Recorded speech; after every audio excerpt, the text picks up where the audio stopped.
નમસ્કાર વિદ્યાર્થી મિત્રો, સ્વાગત છે તમારું તમારી પોતાની યુટ્યુબ ચેનલ માય ટીચિંગ ક્લાસમાં.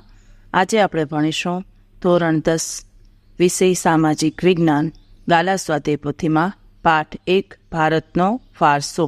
ચાલો વિદ્યાર્થી મિત્રો, પાઠ સમજી લીધો હશે. આજે આપણે સ્વાધ્યાય પોથી પૂરીશું. મારી સાથે સ્વાધ્યાય પોથી પૂરતા જાઓ, સરસ અક્ષરે લખતા જાઓ, એવી તમને બધાને શુભેચ્છા. વિભાગ એ ચાલુ કરીશું વિદ્યાર્થી મિત્રો. આપણે બોર્ડની પેપર સ્ટાઇલ પ્રમાણે જ સ્વાધ્યાય પોથી પૂરવાની છે.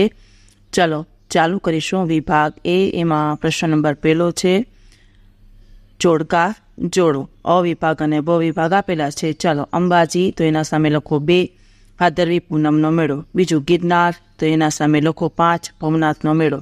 ત્રીજું ધોળકા તો એમાં સામે લખો 1 વૌઠાનો મેળો. અને ચોથું આહવા તો એના સામે લખો 3 ડાંગ દરબારનો મેળો.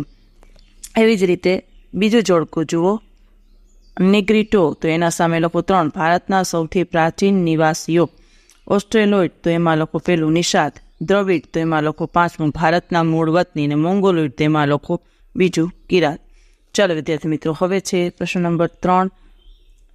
પ્રશ્ન નંબર 2, નીચેના વિધાનો ખરા છે કે ખોટા તે જણાવો. ચાલો, હું સીધા જવાબ બોલું છું, તમે મારી સાથે લખતા જાઓ. પહેલું આવશે ખોટું, બીજું આવશે ખોટું, ત્રીજું પણ ખોટું, ચોથું ખરું, 5મું ખોટું, 6થું ખરું અને 7મું ખરું. ચાલો ત્રીજો પ્રશ્ન જોઈએ. નીચેના પ્રશ્નોના સંક્ષિપ્તમાં ઉત્તર આપો.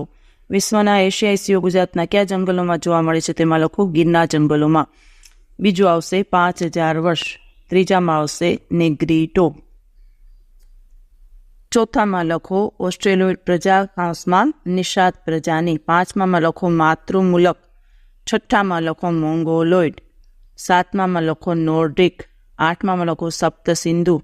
9મામાં લખો મોઢેરામાં. 10મામાં લખો તાનારીરી. 11મામાં લખો પાલીતાણા. અને 12મામાં લખો જામા મસ્જિદ. ચાલો વિદ્યાર્થી મિત્રો, પાછું તમને ફરીથી દેખાડી દઉં. જોતા જાઓ અને અધૂરું છે એ તમે પૂરતા જાઓ. હવે પછીનો પ્રશ્ન છે ખાલી જગ્યા પૂરો. ચાલો, કૌંસમાંથી યોગ્ય વિકલ્પ પસંદ કરીને આપણે ખાલી જગ્યા પૂરવાની છે. પહેલી ખાલી જગ્યામાં લખો વિષ્ણુ પુરાણ. બીજીમાં લખો 7મું. ત્રીજીમાં લખો લોકમાતા. ચોથીમાં સિંહ. 5મીમાં ધોળકા. 6ઠીમાં સૂર્ય મંદિર. 7મીમાં નિષાદ. 8મીમાં કિરાત. 9મીમાં ઓસ્ટ્રેલોઇડ. અને 10મીમાં આર્ય. જો વિદ્યાર્થી મિત્રો લખી શકો છો. હવે છે પ્રશ્ન નંબર 5. સાચો વિકલ્પ શોધો અને ખાલી જગ્યામાં લખો. ચાલો, પહેલામાં આવશે વૃક્ષ પ્રેમ. બીજામાં આવશે સિંધુ ખીણની. ત્રીજામાં લખો કલમ 51 કમાં. ચોથામાં લખો હિન્દી. 5મામાં લખો ઉત્તરાર્ધ નૃત્ય મહોત્સવ મોઢેરા. ઉત્તરાર્ધ નૃત્ય મહોત્સવ મોઢેરા. વિદ્યાર્થી મિત્રો લખી શકો છો. હવે વિભાગ બી ચાલુ કરીશું. વિભાગ એ પૂરું કર્યું આપણે. વિભાગ બીમાં જો ટૂંકમાં ઉત્તર લખવાના છે. પ્રતીકના 2 માર્ક્સ છે. ચાલો વિદ્યાર્થી મિત્રો લખો. ભારતની વિશેષતાઓ જણાવો અથવા સંસ્કૃતિના સંદર્ભમાં ભારતનો પરિચય આપો. જો પહેલું છે, ભારતના પ્રાચીન ગ્રંથ વિષ્ણુ પુરાણમાં ભારત માટે ભારતવર્ષ નામનો ઉલ્લેખ થયો છે. પછીનો મુદ્દો, ભારતમાં શુભ કાર્યોની શરૂઆતમાં લેવાતા સંકલ્પોમાં ભારતવર્ષ, ભારતખંડ, જંબુદ્વીપ, આર્યવત વગેરે શબ્દોનો ઉપયોગ થાય છે. એના પછીનો મુદ્દો, ભારત ઉત્તરે હિમાલય અને પૂર્વ પશ્ચિમ તથા દક્ષિણ દિશાઓમાં સમુદ્ર જેવી કુદરતી સીમાઓ છે. પછી લોકો વિશ્વમાં ભારત વિસ્તારની દ્રષ્ટિએ 7મું અને વસ્તીની દ્રષ્ટિએ 2જું સ્થાન ધરાવે છે. પછીનો છેલ્લો મુદ્દો, ભારતે આપણને અને વિશ્વની પ્રજાને સમૃદ્ધ અને વૈવિધ્યપૂર્ણ સાંસ્કૃતિક વારસો આપ્યો છે. ચાલો વિદ્યાર્થી મિત્રો, હવે છે બીજું, વારસો એટલે શું? તો લોકો સંસ્કૃતિની અનેકવિધ બાબતો એક પેઢી પોતાની અનુગામી પેઢીને આપે છે અને એ પેઢી પોતે શીખેલ કે મેળવેલ બાબતો તેમાં ઉમેરે છે અને વળી એ પછી પોતાની અનુગામી પેઢીને બધું શીખવે છે અને આપે છે. આમ પેઢી દર પેઢી જે કાંઈ આપણને મળે છે એને વારસો કહે છે. ચાલો હવે ત્રીજું, પ્રાચીન ભારતમાં આવેલ વિશ્વ વિદેશી પ્રજાનું ભારતીયકરણ કેવી રીતે થયું? લખો. સમયાંતરે ભારતમાં અનેક વિદેશી પ્રજા આવી લાંબા સમયના વસવાટને કારણે ભારત તેમનું વતન બની ગયું. આ બધી પ્રજા વચ્ચે લગ્ન સંબંધો દ્વારા સંમિશ્રણ થતું ગયું. બધાની વિશિષ્ટ રહેણીકરણી, અનેક ભાષાઓ, વિચારો, ધાર્મિક માન્યતાઓ વગેરે દ્વારા પણ તેમનો સમન્વય થતો ગયો. આમ પ્રારંભકાળથી જ ભારતમાં એક સમન્વયકારી સંસ્કૃતિનું નિર્માણ થતું હતું. ભારતીય સંસ્કૃતિમાં વિદેશી પ્રજાનું વિલીનીકરણ એટલે એટલે કે વિદેશી પ્રજાનું ભારતીકરણ થયું. પછીનો લોકો ચોથું, કયા શિલ્પો અને સ્થાપત્ય જોઈને આપણને આપણા સાંસ્કૃતિક વારસા પ્રત્યે આદર અને ગર્વ અનુભવાય છે? એમાં લોકો મૌર્ય યુગની ઊંધા કમળની આકૃતિ પર સિંહ અને વૃષભનું શિલ્પ, બુદ્ધની પ્રજ્ઞાપાર મિતાનું શિલ્પ, સારનાથની ધર્મચક્ર પરાવર્તનવાળી મહાત્મા ગૌતમ બુદ્ધની પ્રતિમા અને ગુપ્ત યુગની કાલખંડની જૈન તીર્થકરોની પ્રતિમાઓ, રાષ્ટ્રકૂટ રાજાઓના સમયની ઇલોરાની ગુફાઓ વગેરે જોઈને આપણને આપણા સાંસ્કૃતિક વારસા પ્રત્યે અપાર અને આદર અને ગર્વ અનુભવાય છે.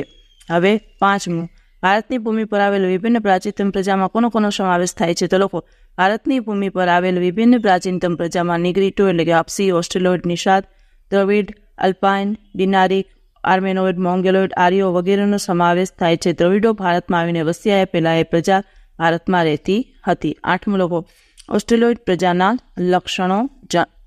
છઠ્ઠું, ઓસ્ટ્રેલોઇડ પ્રજાના લક્ષણો જણાવજો. મુદ્દા વાઇઝ તમે લખી શકો છો. તે અગ્નિ એશિયામાંથી ભારતમાં આવેલી પ્રજા હતી. શ્યામ રંગ, લાંબુ અને પહોળું માથું, ચપટું નાક, ટૂંકું કદ એ તેમની શારીરિક વિશેષતા રહી. પછીનો મુદ્દો, ભારતની કોલ અને મુંડા જાતિમાં, અસમની ખાસી પ્રજામાં અને નિકોબાર તથા મ્યાનમારની જાતિઓમાં ઓસ્ટ્રેલોઇડ પ્રજાના મોટાભાગના લક્ષણો જોવા મળે છે. પછીનો મુદ્દો લખો, તેઓ માટીના વાસણો બનાવતા, ખેતીકામ કરવું, સુતરાઉ કાપડનું વણાટકામ કરવું વગેરે કૌશલ્યો ધરાવતા હતા. પછીનું, તેઓ ધાર્મિક માન્યતાઓ ધરાવતા હતા. ભારતની સંસ્કૃતિ અને સભ્યતાના વિકાસમાં તેમની નોંધપાત્ર ફાળો હતો. હવે 7મું, આર્યો પ્રકૃતિ પ્રેમી હતા એમ સાથી કહી શકાય. લોકો આર્યો વૃક્ષો, નદીઓ, પર્વતો, સૂર્ય, વાયુ, વરસાદ વગેરેની પૂજા આરાધના કરતા હતા. તેણે પ્રકૃતિના તત્વોની સ્તુતિઓ રચી હતી. આથી કહી શકાય કે આર્યો પ્રકૃતિ પ્રેમી હતા.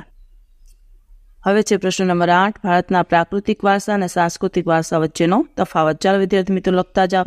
પ્રાકૃતિક વારસામાં લોકો પેલું, પ્રાકૃતિક વારસો પ્રકૃતિએ સર્જેલા છે. સામે લોકો સાંસ્કૃતિક વારસો માનવ સર્જિત છે, તે પૂર્વજો તરફની અમૂલ્ય ભેટ છે. હવે ભારતના પ્રાકૃતિક વારસામાં તે પ્રકૃતિ તરફથી મળેલી અમૂલ્ય ભેટ છે. તો સામે લોકો ભારતના સાંસ્કૃતિક વારસામાં રાજમહેલો, ઇમારતો, શિલાલેખો, સ્તૂપો, ચૈત્યો, વિહારો, મંદિરો, મસ્જિદો, મકબરા, ગુંબજો, કિલ્લાઓ, દરવાજાઓ, પૌરાણિક અને ઉત્પન્ન કરેલા સ્થળો, જળાશયો, આપણા સ્વાતંત્ર્ય સંગ્રામના સહિતના ઐતિહાસિક સ્થળો અને સ્મારકો વગેરેનો સમાવેશ થાય છે. આમાં લોકો ભારતના પ્રાકૃતિક વારસામાં પર્વતો, નદીઓ અને ઝરણા, નદીઓના ખીણ પ્રદેશો, જંગલો, મેદાનો, સાગરો, દરિયા કિનારા, ઋતુઓ, વૃક્ષો અને વનસ્પતિ, જીવજંતુઓ, પશુ પક્ષીઓ વગેરે બાબતોનો સમાવેશ થાય છે. હવે લખો છેલ્લા મુદ્દામાં, તેણે સાંસ્કૃતિક વારસાના ઘડતરમાં અમૂલ્ય ફાળો આપ્યો અને સામે લખો, તેનો વિકાસ ઐતિહાસિક યુગો સાથે થયેલો છે. ચાલો વિદ્યાર્થી મિત્રો તમે લખી શકો છો. આખો તફાવત તમને મુદ્દા વાઇઝ લખાવી.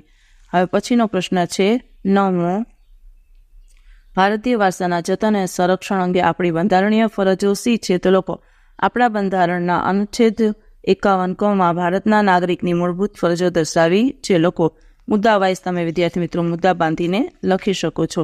લોકો આપણી સમન્વય પામેલી સંસ્કૃતિના સમૃદ્ધ વારસાના મૂલ્યો સમજીને તેની જાળવણી કરવી, દેશના જંગલો, તળાવો, નદીઓ, સરોવરો તેમજ વન્ય પશુ પક્ષીઓ સહિત કુદરતી પર્યાવરણનું જતન અને સંવર્ધન કરવું, બધા જીવો પ્રત્યે દયા દાખવવી, દેશની જાહેર મિલકતનું રક્ષણ કરવું, હિંસાનો ત્યાગ કરવો, આપણા સાંસ્કૃતિક વારસાના પ્રતીક પ્રાચીન સ્મારકો તથા ઐતિહાસિક અને ધાર્મિક મૂલ્ય અને મહત્વ ધરાવતા સ્થળોને કોઈપણ પ્રકારનું નુકસાન પહોંચાડવું અને તેમનું જતન કરવું એ આપણા સૌની ફરજ છે.